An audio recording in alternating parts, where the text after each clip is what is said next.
And welcome to the Core Connection. I'm Mira Rubin here with you on Enlightened World Network.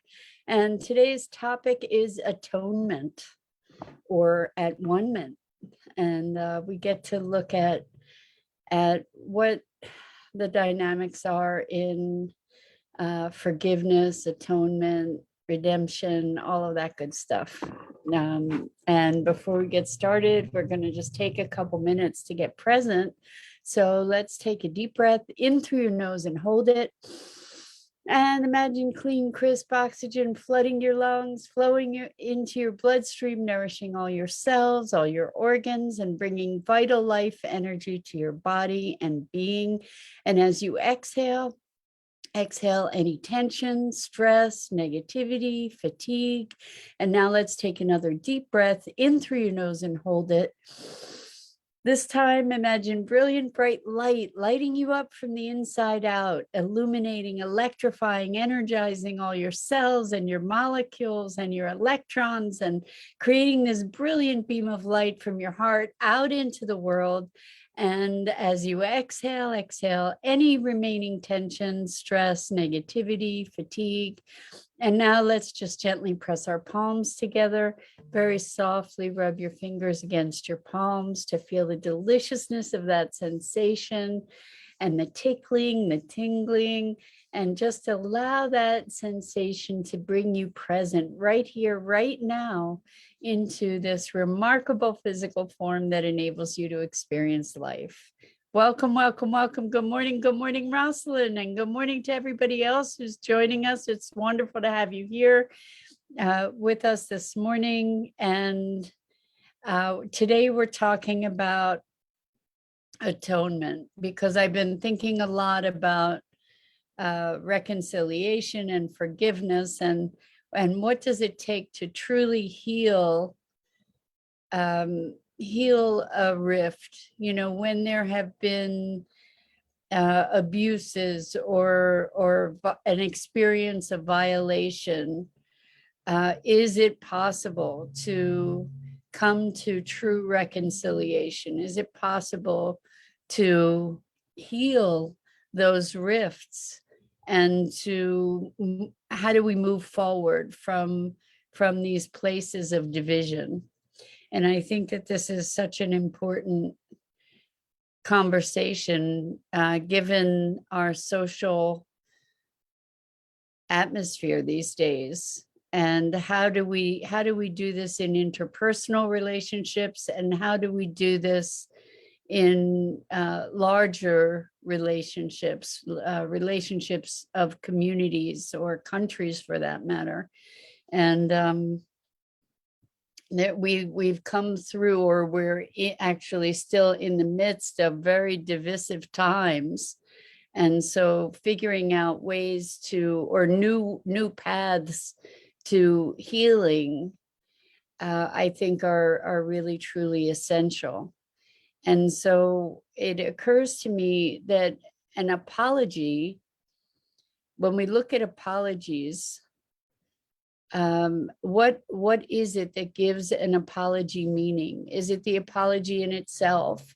Or maybe the apology in itself is the opening, is the beginning of an opening, a doorway to possibility. I think we've probably all experienced empty apologies here and there. And so what we get to look at is what makes an apology meaningful. What is, once the door has been opened from an apology, what is it that brings reconciliation? Because what's happened is that there has been a deep violation of trust, whether it was an assumed trust or a cultivated trust. In any case, a breach of that trust is something that is hard to heal. It's interesting that it takes a long time to cultivate trust and just a moment to break that trust, right? And so what does it take to rekindle that trust, or to allow or to create a fertile environment for trust to grow? And what I came up with, or what I'm starting to recognize, is that an apology is only meaningful, really, truly, when the thing that's being apologized for is fully understood and responsibility is taken for that thing, um, by the perpetrator, or by the opposite party, whatever you want to call it. So yesterday we were talking about understanding. We were talking about being willing to step into another's shoes to be able to perceive a circumstance from their vantage point. And that's part of this reconciliation process I see, is for the offending party, and this is talking about it in black and white terms, and and we know that nothing's truly black and white, right? But for the offending party to actually open themselves to compassionate understanding of the experience of the other. In other words, to recognize the wounds that have been created, to really acknowledge and recognize that, and to have some sense of remorse about having caused those wounds, or having been instrumental in those wounds through their actions. So Rosalind says, free selves from past and reset. Does it require it to feel true and heartfelt? I think that it is through the opening of the heart and through the true connection that the redemption becomes possible. I don't at all believe in living in guilt, and recognizing our accountability, being accountable, taking responsibility for our actions and our behavior, and for the consequences that that behavior engendered. I think allows for a shift in behavior. So it's not about just feeling guilty for doing whatever it was, but it is about allowing that recognition to generate a shift of behavior, through allowing that awareness to create a transformation in behavior, in outlook. And so if someone apologizes for doing something and then continues to do the same thing, to behave in the same way, the apology doesn't really mean anything, does it? Because the behavior is the same. Nothing's really changed. So there's, in this process of reconciliation and apology and redemption, whatever, what it's about is saying, wow, I recognize that I did that, and that's not okay, and that I need to change. And then to be actively moving into that change, that transformation, so that it becomes a healing process all the way around. Because when the person who was the object of the behavior is able to witness that change, then trust can be rebuilt, potentially.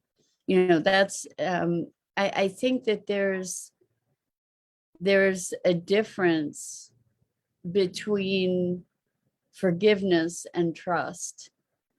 So we might be able to forgive someone their behavior, and still not trust them to behave differently, or to trust them to continue to behave the same way, in which case then we get to be more vigilant ourselves in where we place our trust.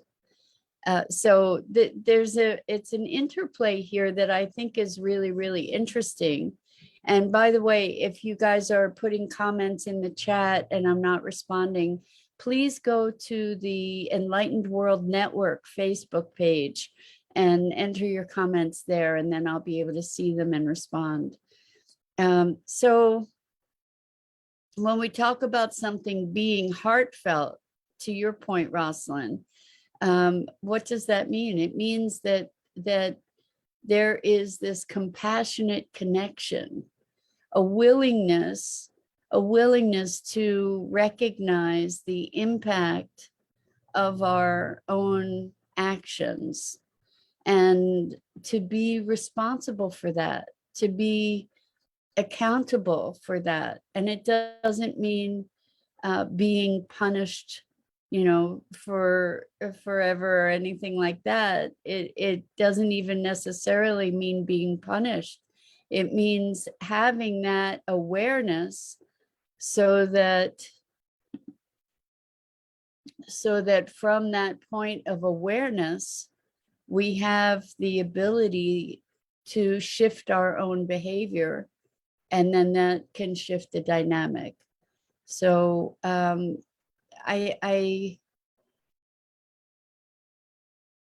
realize that when there is a recognition that the behavior has shifted, it still may take an indefinite period of time for that trust to be rebuilt. And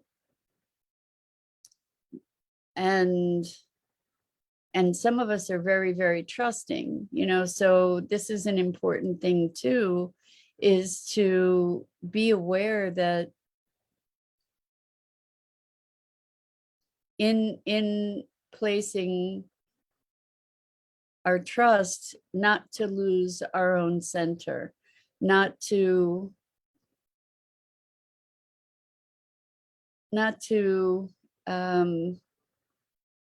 well, to be looking at carefully, and we've talked about this in the past too, to be looking at carefully what we are trusting someone to be or not be, or do or not do. What are the implications of the trust?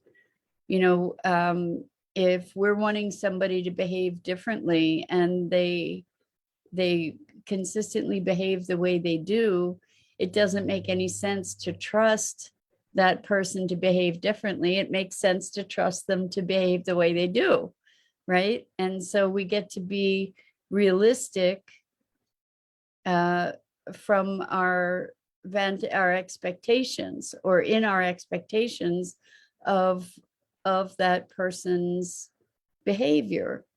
And so, I mean, in an ideal place, we're able to just not have expectations and to allow things to be unfolding as they do, and to be responsive in that unfolding. I mean, it's when we have expectations that our trust is broken, right? Because we're extending expectations that we might not even be conscious of, where we're expecting someone to behave in a certain way. And then if they don't, then it violates our trust, right? But maybe we were the ones that were extending that trust in the first place by putting forward that expectation. So when we're in the present, there aren't expectations, and we can be responsive to what emerges in the moment. And then it's a whole different story. Trust goes into a whole different realm, where we're trusting the unfoldment of the universe, and we're trusting ourselves to be responsive to the circumstances that unfold. So Rosalind says, do we build back trust waiting to see evidence? That's such a good question. Can we go there without having to wait to see evidence?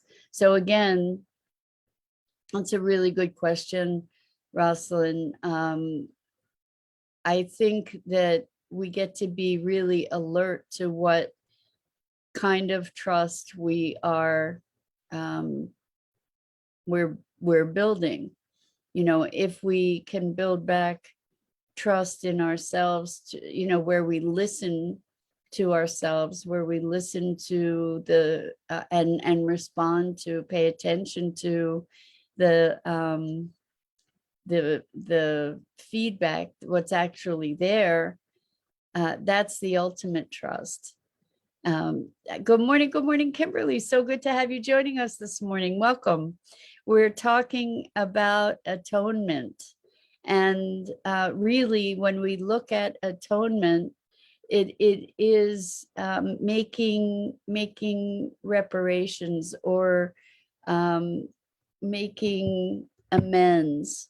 And when we look at what kind of amends might be made, we're looking at ideally shifts of behavior and actions that come from compassionate understanding, a compassionate connection, at-one-ment with the other whom we may have wounded, to be recognizing.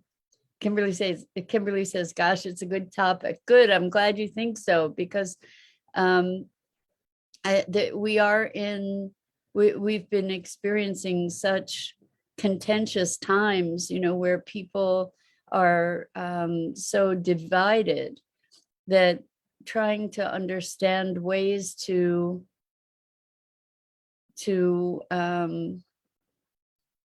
build these bridges of understanding, forgiveness, redemption, all of these things are really, really important.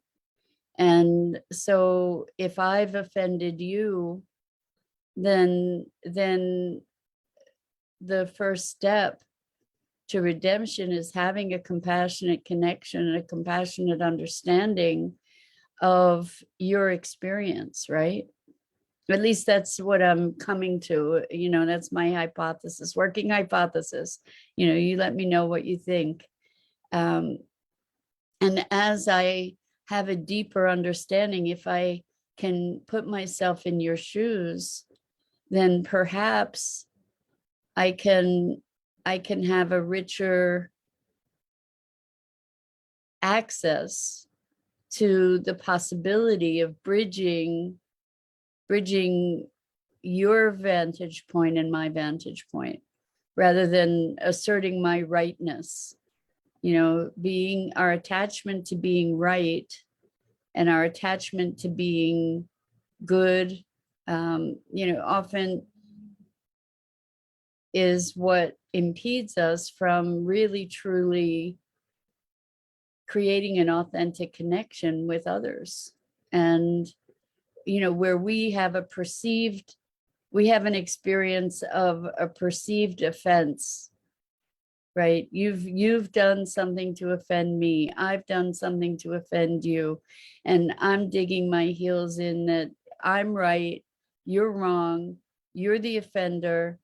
And what happens is a standoff. And that's where we create enmity. That's where we create opposition, or we maintain opposition, is in our righteous assertions, rather than a recognition of the relationship with another, and how our actions impact one another. And while we can't control how someone else responds to what we have to say or what we do, perhaps we can reach a deeper understanding around it. So Rosalind says we get to decide if the things that come between us are worth it. Exactly. And the thing is that when we hold the blame, when we keep blaming another, we are maintaining separation from that person. In order to have true reconciliation and atonement, I believe it needs to be, it's like a two-party dynamic. Kimberly says open heart and honesty being part of the solution. Yes, and compassionate listening, absolutely. Open heart, compassionate listening, and being honest. So part of the thing with honesty is that we get to, in our honesty, we get to be accountable for our own feelings, and looking at speaking our truth, not by saying you are this, this, this, and this. That's not a way to speak our truth. A way to speak our truth is, my experience is this. This is how I feel. This is how I felt when you did this. This is how I feel about our relationship, or this, to be accountable in speaking our honesty. A lot of times people speak honesty in the context of blame, like, I'm telling you honesty, this is who you are, this is about you, rather than taking ownership for our own experiences and impressions. Good morning, Lisa. Welcome. So good to have you here with us. And we're talking about atonement, at-one-ment, because when we actually internalize the experience that we have created for another, then we can actually give a heartfelt apology. We can actually use that as an impetus for change in ourselves. And when we do implement that change, when we do embark on the path of that change, that is when we truly have achieved the atonement, the at-one-ment, right? Because we're recognizing the impact of our behavior, and we have the opportunity to shift out of that awareness. We have the opportunity to shift and grow and evolve, and not continue to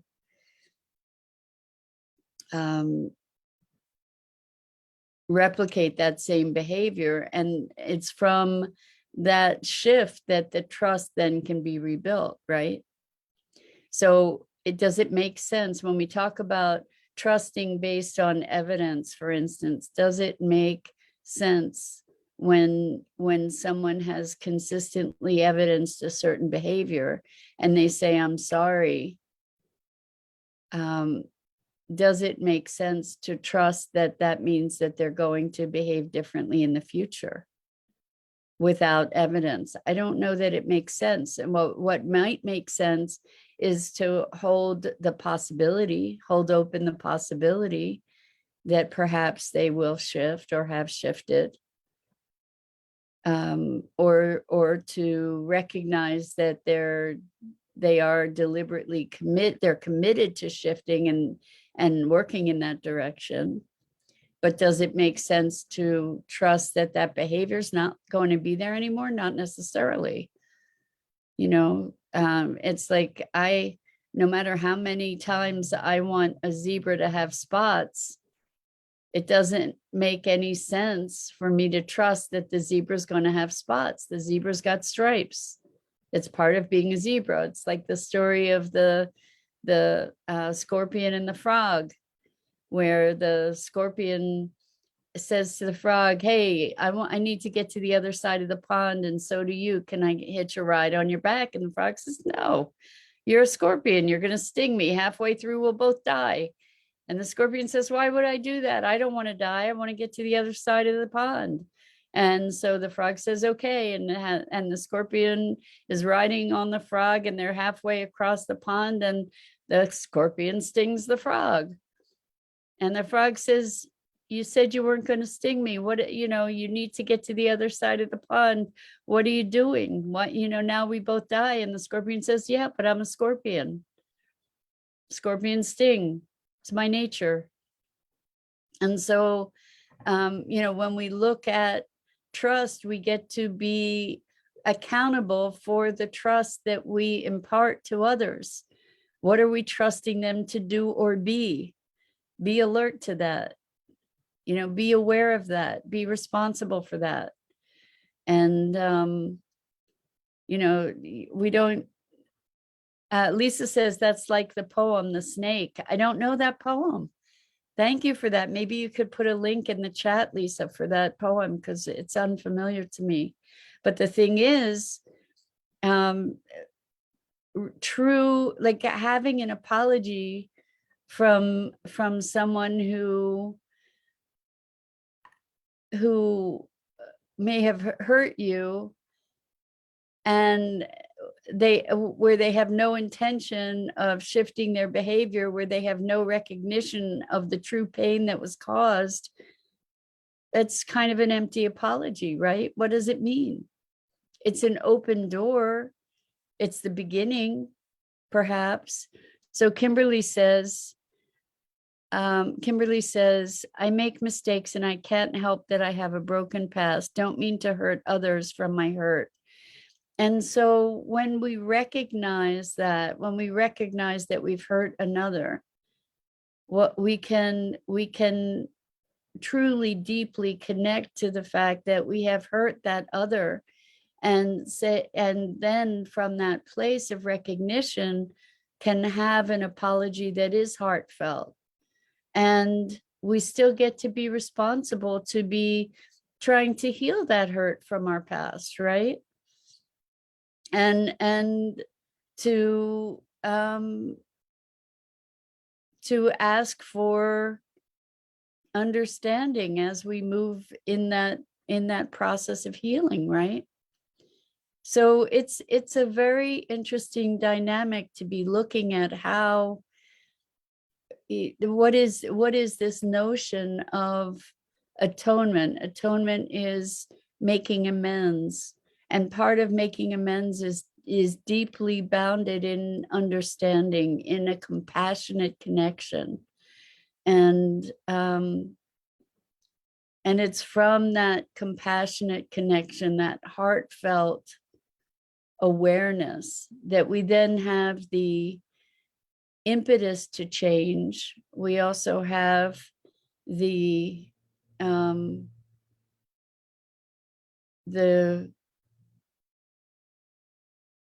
potential for true forgiveness and redemption. I know I'm using a lot of words that are kind of religious words, or we associate them with religion in many ways, but I'm not talking about it in a religious context. I'm talking about it in a context for transformation for ourselves individually, our relationships, our planet, our relationship with our planet, is to recognize the impact that we have on others. When we fully recognize it, it's not something that we have to flagellate ourselves with, but hopefully the impact of that recognition is something that will allow us to transform ourselves and our behaviors. So Lisa says, not sure how to link it, but if you Google the snake poem, it comes up. It was our last president's favorite, and he liked to recite it at parties. Awesome. I will look it up, Lisa. Thank you so much for that. Elaine says, now is a time to be kind and patient with yourself. Don't shoot or blame the messenger. This just keeps pain and suffering within to continue. All is a reflection. There is no separation. Trust, compassion,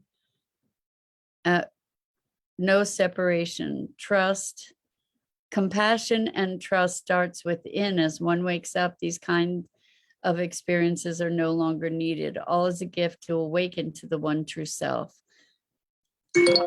Heart-centered, heart-centered. All is love coming to know itself.